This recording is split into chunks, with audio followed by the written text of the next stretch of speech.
জাকের আলীকে power hitter batsman মনে করেন না মোহাম্মদ আশরাফুল।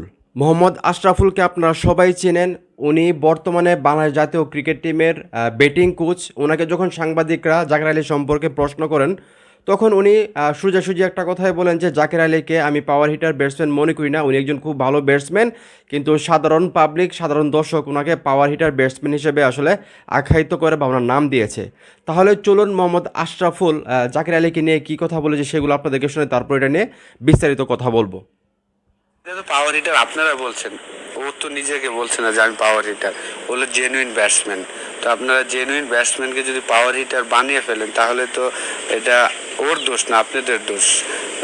ও হয়তোবা কিছু কিছু ম্যাচে ভালো করেছে, কিন্তু এখনো ইন্টারন্যাশনাল ক্রিকেটে রেগুলার ভালো করতে হলে আপনার মানে ও জাকের আলী নিজেকে নিজে পাওয়ার হিটার ব্যাটসম্যান মনে করে না, যেটা মোহাম্মদ আশরাফুল বলতেছেন, বর্তমান বাংলাদেশ জাতীয় ক্রিকেট টিমের কোচ।